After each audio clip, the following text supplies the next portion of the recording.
Estamos iniciando mais um programa Saúde em Dia. Hoje o nosso convidado é o médico psiquiatra Dr. Jairo Cardoso. Nosso assunto de hoje, vamos falar um pouco a respeito de depressão. Jairo, é um prazer tê-lo aqui no programa. Podemos explicar um pouco para os nossos telespectadores a respeito de uma doença que está acometendo muitas pessoas. Eu acho que é um tema pertinente. Jairo, então como nós falamos um pouquinho, pedi licença para falar um pouco a respeito de depressão. Inclusive, nós tivemos muitos pedidos de nossos telespectadores para que fizesse um programa a respeito de depressão. Então, vamos responder falando um pouquinho o que vem a ser a depressão. Luciano, depressão é uma doença médica, que cursa com tristeza, desânimo, insônia, entre outros sintomas que a gente pode falar. Ela é incapacitante, a pessoa pode perder capacidade de trabalho, até de exercer a sua função familiar, e nos casos extremos pode chegar até o suicídio, que seria a morte. Então é uma doença... Em casos extremos que não procura ajuda médica e vai deixando. É uma doença relativamente grave, dispõe de tratamento, mas infelizmente tem muita gente que não trata por falta de informação, e é onde um programa como esse pode ajudar. E eu espero que sim, se Deus quiser, vai ajudar muitas pessoas, Ô Jairo, os sintomas assim, mais importantes da depressão, quais seriam eles? Os sintomas da depressão, como em várias doenças psiquiátricas, são sintomas que todo mundo tem, mas é na intensidade e na duração do sintoma que a gente faz o diagnóstico. Então, basicamente, seria tristeza e anedonia por mais de 2 semanas consecutivas. Certo. O que vem a ser a anedonia? Incapacidade de ter prazer, incapacidade de sorrir. Na verdade, a anedonia é um sintoma até mais específico do que a tristeza. Quer dizer, ou seja, para quem estiver nos assistindo, para comparar. Então, a depressão é uma coisa e a tristeza, digamos assim, seria outra. Às vezes a pessoa não está bem, a pessoa está triste, ou pela perda de algum ente querido. A tristeza é um fenômeno comum, vem com motivo, mas quando a pessoa não está depressiva, ela nunca vai durar 15 dias consecutivos. Exatamente. Mesmo a pessoa no luto, tá no velório, se vem o netinho, ela ri. Quer dizer, ela tá triste pra caramba, com motivo, mas ela tá funcionando. Agora, uma pessoa depressiva, ela já acorda triste, sem ânimo, sem querer sair da cama. Quer dizer... E também diferente daquela pessoa mal-humorada que já acorda, digamos, como o pessoal brinca, com o pé esquerdo, não é isso? Exatamente. Existe alguns quadros de depressão que cursam com irritabilidade, mas não é que todo mundo que tem irritabilidade tem depressão. Ô Jairo, o diagnóstico da depressão como que é feito? Basicamente é um exame feito pelo médico especialista. As pessoas acham que esse exame do médico é muito subjetivo, que cada médico daria um diagnóstico diferente. Mas existem critérios técnicos bem documentados, de forma que a gente consegue fazer o diagnóstico com a mesma certeza que outros médicos em outras doenças fazem com um exame de sangue ou com um exame de imagem. Ou seja, a família também tem que ficar atenta se tem algum membro da família com depressão, às vezes. E o psiquiatra vai fazer o diagnóstico em cima do histórico e ele vai examinar o paciente. Ele vai ser o instrumento que examina. Então, assim, a pessoa tem que procurar um especialista, como a gente até já comentou em outros programas, a pessoa às vezes tem receio de procurar o psiquiatra, e um tempo atrás até tinha aquele mito, psiquiatra é médico de pessoa que não está bem da cabeça, alguma coisa assim. Não, psiquiatra é um médico como o outro, só que vai ajudar outros tipos de problema. O psiquiatra é um médico que cuida das doenças da mente. Exatamente. A maioria delas não tem nada com loucura, não tem nada... Com nada a ver. É o que se dizia um tempo atrás, e ficava aquele receio de procurar um psiquiatra. E isso, eu acho que aconteceu muito esse preconceito, porque até relativamente pouco tempo atrás, o psiquiatra não dispunha de bons medicamentos para quem tem depressão, para quem tem pânico, para quem tem ansiedade. Essas medicações vão surgir da década de 90 para cá. E cada vez estão melhores, né? E aí, antes da década de 90, realmente, se a pessoa fosse no psiquiatra com depressão, teria muito pouco recurso. Hoje, a realidade é totalmente diferente. Inclusive, a gente ouve muitos pacientes, eu vou no psiquiatra, eu vou sair dopado, vou sair dopada. Não existe isso, né? Não existe. O remédio que dopa nunca é indicado para depressão e a gente cada vez usa menos. A intenção é ajudar, não é prejudicar, piorar a situação. Não vai piorar, né? Ô Jairo, o que vem a ser a depressão ansiosa? A depressão ansiosa é quando, junto com o sintoma depressivo, a pessoa tem sintoma de ansiedade, no sentido de preocupação excessiva, no sentido de tensão, no sentido de irritabilidade. Dentro dos quadros mais comuns de depressão leve a moderada, a depressão ansiosa é comum. Normalmente a pessoa só é ansiosa, pessoa preocupada, estressada, aí ela tem uma frustração, ela tem uma decepção, aí ela deprime em cima daquela ansiedade. Em cima da ansiedade. Aí ela faz sintoma de ansiedade e depressão junto. Ô Jairo, e a distimia, o que vem a ser? Distimia já é um quadro um pouco diferente, uma depressão crônica contínua desde a adolescência e que normalmente só chega no médico depois de muitos anos de doença. Então a pessoa é como se a pessoa já tivesse nascido realmente, vamos falar só para ilustrar, nasceu fabricando pouca serotonina. É lógico que não é exatamente isso, mais complexo. Mas a grosso modo, mas é uma doença física. A pessoa não precisa de ter motivo para ficar mal e ela tem um histórico de ficar mal contínuo.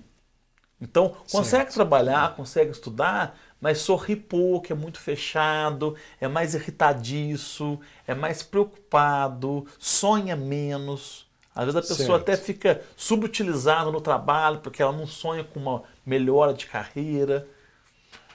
Estaciona. Exatamente. Né? É uma depressão leve, crônica, e ela é grave no sentido que dura muito. Se durasse pouco, prejudicaria pouco. Mas é ficar anos, né, carregando um peso a mais nas costas, na estrada da vida, prejudica, dificulta. Pelo amor de Deus. Doutor Jairo, com sua permissão, nós vamos para um breve intervalo e já voltamos. Voltamos com o programa Saúde em Dia e hoje com o nosso convidado médico psiquiatra, Dr. Jairo. Jairo, vamos falar um pouquinho de transtorno afetivo bipolar, pode ser? Sim. O transtorno afetivo bipolar é uma doença hereditária em que a pessoa faz quadros de depressão completo junto com quadros de mania. Mania seria o inverso da depressão. Se na depressão você tem tristeza, na mania você tem euforia. Se na depressão a pessoa fica muito deitada, na mania a pessoa fica inquieta, sem dormir. Por isso que é o nome bipolar. Fase depressiva e fase maníaca. Certo. Muito importante fazer esse diagnóstico quando a pessoa está depressiva. Porque se a pessoa chega no meu consultório depressiva e ela é bipolar, o tratamento que tem que ser feito é diferente do tratamento de uma depressão unipolar, de uma depressão típica.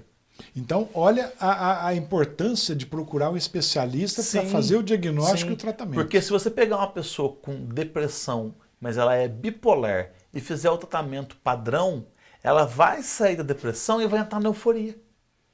Daí gasta mais dinheiro do que devia, fala mais que devia, fica sem dormir. Ou seja, bagunça todo o tratamento. Exatamente.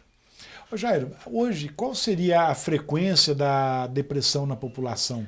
A frequência da depressão na população oscila com o estresse e oscila com a rede de suporte. Então, populações que têm uma rede de suporte maior, pessoas que frequentam igreja, ou pessoas que têm mais contato com familiares, tipo numa zona rural, a incidência de depressão é menor. Cidades como São Paulo, né, por exemplo, uma mulher adulta de 30 a 40 anos em São Paulo, 1 a cada 4 vai ter depressão. Olha só. Porque entra falta de sono, entra trânsito, entra dupla jornada de trabalho, depois cuida da casa, entra o fato de uma cidade grande, normalmente as pessoas têm menos acesso a amigos, a suporte, a desabafar. Teoricamente mais tenso, né? Exatamente, mais problemas e menos desabafo.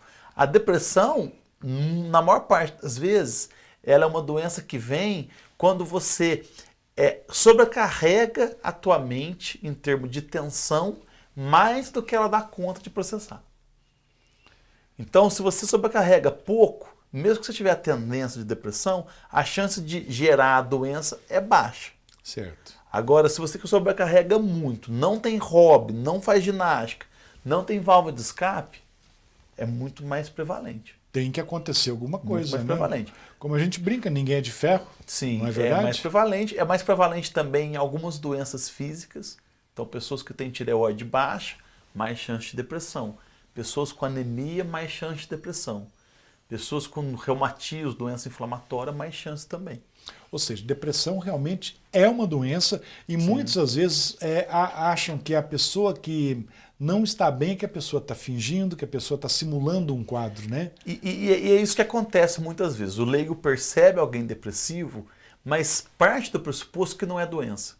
Aí o que acontece? Que a pessoa tá quer dar lição de moral. Não é maldade. Mas, tipo assim, sai da cama. Quer dizer, aí a pessoa não consegue sair porque está doente. Eu acredito que até piora o quadro. Sente culpado. Né?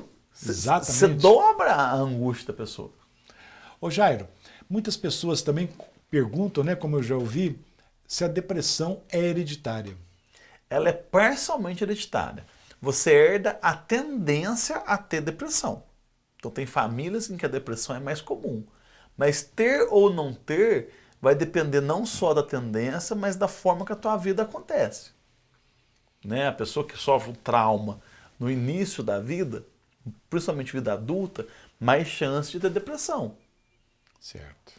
Tem alguma idade específica para que ocorra depressão ou qualquer idade? Existe depressão infantil, mas a idade de maior risco é o início da vida adulta. E muitas pessoas também, Jair, têm o hábito, hoje eu estou deprê. Não é assim, depressão é depressão e não está bem aquele dia é outra coisa. Tristeza, né? cansaço, fadiga. Todo mundo chega um dia que não vai estar bem. Exatamente. Teria-se algumas causas mais comuns, você já citou várias, né? Mas Sim. tem algumas causas mais comuns da depressão? A causa mais comum é a pessoa ter um problema intenso que gera angústia e ela não ter como resolver. Então, sei lá. Então aquilo a pessoa Exatamente. vai guardando. Se a pessoa tem um problema que tem como resolver, ela vai correr atrás, ela vai ficar ansiosa, mas ela não vai ficar depressiva. A depressão tem a ver com desamparo. Tem a ver com você ver um problema e você não vê caminho, você se sente preso naquilo. Então você perdeu a namorada e você entende que sem aquela mulher você não tem condições de viver. Acabou a vida, né? Exatamente. Você perde um emprego ou você perde um ente querido.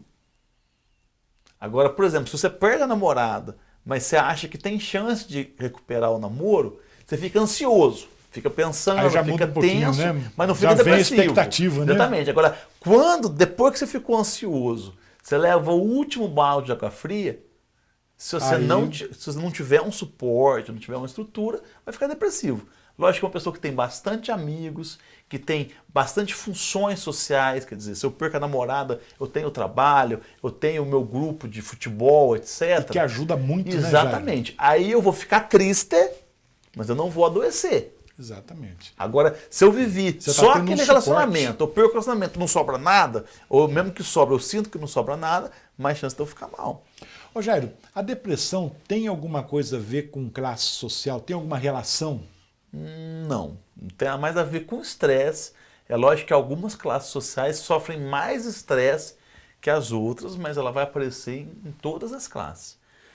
Por um lado, as classes sociais mais baixas têm mais estresse, mas muitas vezes nessa classe as pessoas são mais próximas, se ajudam mais. Exatamente. Então meio que equilibra, né?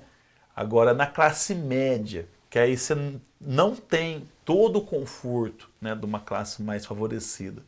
E você já não tem a rede social, e normalmente na classe média as pessoas estão trabalhando muito, estão às vezes morando numa cidade diferente da cidade da família e tudo mais, aumenta mais a chance. Tudo isso vai judiando Sim. um pouquinho, né? Doutor, no próximo bloco nós vamos ter as perguntas dos nossos telespectadores com a Thaís e vamos fazer um breve intervalo e já voltamos.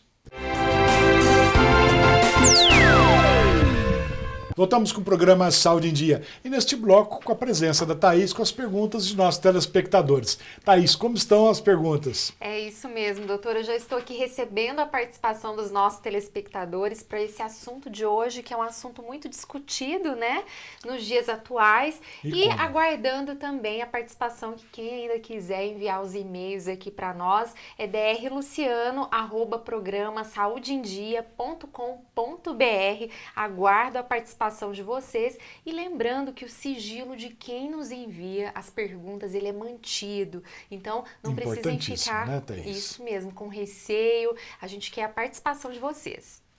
Dr. Jairo, vamos conversar um pouquinho a respeito do diagnóstico da depressão. Além do exame clínico, né, da anamnese que o doutor faz, que o psiquiatra faz, tem algum exame laboratorial, tem algum outro tipo de exame que possa ser feito? A gente usa os exames mais para descartar outras doenças e outras causas de doença. Certo. Existem exames em pesquisa que confirmam que a depressão é uma doença médica, mas esses exames não têm valor na prática. Doutor Jairo, vamos falar um pouquinho de tratamento da depressão? Hoje tem novos tratamentos, novos recursos, inclusive agora há pouco, né, você disse de novos medicamentos. A gente tem uma evolução muito grande na tecnologia das medicações para depressão. Quer dizer, a indústria está investindo muito, pesquisando muito. E além de medicação, a gente tem também outras técnicas. Por exemplo, meditação para certos casos, está comprovado que funciona. Certo. Atividade física está comprovado que funciona. E psicoterapia também. Inclusive, a eletroconvulsoterapia tem sido usada ainda hoje? A eletroconvulsoterapia é a última carta na manga para depressão grave. Desde que você faça com anestesia, a pessoa não sofre, é um procedimento extremamente seguro e extremamente eficaz. Mas assim, em último caso, exatamente, depois de tratamentos, medicamentos... ambiente hospitalar. Quer dizer, eu vou indicar para a eletroconvulsoterapia um paciente meu a cada 1000. Quer dizer, quase que... Sim, mas é importante ter esse tratamento também. A gente também tem um outro tratamento agora que é a estimulação magnética do cérebro, que vai revolucionar. Já começou esse tipo de tratamento? tratamento? Eles estão desenvolvendo a tecnologia, provavelmente vai ter o mesmo resultado da eletroconvulsoterapia sem convulsão. Puxa, aí é muito bom, né, Nossa, Thaís? Nossa, que avanço, né? Thaís, vamos fazer as perguntas dos telespectadores, Vamos. que eu tô vendo que a Thaís está ali, deve ter muita pergunta, né, Thaís? Tem, esse assunto traz muitas dúvidas, lógico. né? E a primeira delas, doutor Jairo, quem deve ser encaminhado para a psicoterapia no caso de depressão? A psicoterapia é um tratamento que eu indico para qualquer pessoa, né? Qualquer pessoa que quiser fazer terapia, se conhecer melhor, refletir mais a vida, tem benefício. Agora, como um tratamento de depressão, é quando a gente percebe muito claramente que a doença vem de algum trauma. A doença vem de alguma coisa psicológica. Então, eu estou depressivo porque eu estou indeciso sobre qual faculdade que eu vou prestar vestibular. Okay. A terapia me ajuda a decidir, eu melhoro a depressão. Né? Ou eu estou depressivo porque estou desconfiado que eu posso ser homossexual. A terapia vai me ajudar a aceitar e conviver com essa realidade e eu vou sarar. Então a terapia tem muito benefício, Sim, né? principalmente quando a doença vem de um problema externo focal, que você percebe a causa. Percebe. E a segunda, doutor, a partir de quanto tempo os remédios começam a fazer efeito? Antidepressivo não é um remédio que causa euforia, né? Eu brinco que não é álcool. Quer dizer, o remédio trata a doença, a pessoa volta a ser o que ela era. Então, para tratamento, você vai precisar de pelo menos 10, 15 dias para começar a aparecer benefício. Porque tem gente que é ansioso, acha que começou a tomar Exatamente, medicamento, né, Thaís? Já vai, né? Já tomou um comprimido, já está bem. E é um sintoma da depressão a desesperança. Então, junta a desesperança com o remédio que demora a fazer efeito, se a gente não explica muito bem, a pessoa desiste do tratamento que ia ser bom. 2 dias de tratamento já desiste, né? E a família, eu acredito, também seja muito importante, né? Para estimular, para reforçar. Para estimular a pessoa, né? Muito. A terceira também é referente à psicoterapia, se ela é usada para o tratamento de depressão.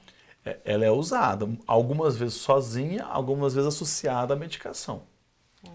E a quarta pergunta, doutor, de quanto em quanto tempo deve ser mudada a medicação para o tratamento da depressão? No tratamento da depressão, a gente primeiro vai tentar achar a medicação ideal para a pessoa. Depois que acha, a pessoa fica bem, não precisa trocar remédio. A gente vai com aquela medicação até o fim do tratamento. E há pessoas que dizem, né, acostumou com o medicamento, então não está fazendo mais efeito. Isso é muito raro. É tão raro quanto a pessoa acostumar com remédio de pressão. Depois que ela acerta, a pressão redonda ali, acabou. Já melhorou. Temos uma última pergunta aqui. Doutor, como eu fico sabendo se eu estou com depressão e o que eu posso fazer para me ajudar? Isso é importante, hein, Jair? Se você desconfia, não tem como você saber que está com depressão, você vê que teu humor está diferente, né? Em cima dos sintomas que a gente falou aqui, você vai procurar ajuda para confirmar o diagnóstico. E para se ajudar, primeira coisa, não ficar se cobrando. A pessoa começa a não dar conta de fazer as coisas e ela se sente culpada, ela piora. Já chega a sofrer a doença, vai sofrer culpa ainda. Exatamente. A atividade física ajuda, uma alimentação saudável ajuda, exposição ao sol ajuda. Quer dizer, aceitar ajuda, pedir ajuda, ajuda. Eu acho que a pessoa tem que querer ajuda também, né, Jair? Porque há pessoas que não aceitam ajuda de ninguém, né? Isso aí que fica difícil. Precisa de aceitar que não é super-herói, que vai ter alguma coisa que vai ter que deixar de fazer até melhorar. Quer dizer, exatamente. Todo mundo é humano, né? Exato. Acabaram as perguntas, Thaís. Doutor, pelo nosso tempo de programa, infelizmente, né, a gente tem que aqui terminar as perguntas, mas depois do programa vamos continuar respondendo, né, doutor Jairo? E eu gostaria de agradecer a participação de todos os telespectadores que enviaram as suas perguntas e convidá-los a acessarem também a nossa página no Facebook e no Instagram, que é Programa Saúde em Dia. É isso mesmo, né, Thaís? Doutor Jairo, antes de encerrarmos, eu gostaria que deixasse uma mensagem para os nossos telespectadores. A mensagem é contra o preconceito, é as pessoas aceitarem procurar ajuda, ajudarem outras pessoas a procurarem também e buscar qualidade de vida. É isso aí. Doutor, então, muito obrigado pela presença. Tenho certeza que os nossos telespectadores aproveitaram muito, né, Thaís? Com certeza. Muito obrigada, Thaís, pela participação também.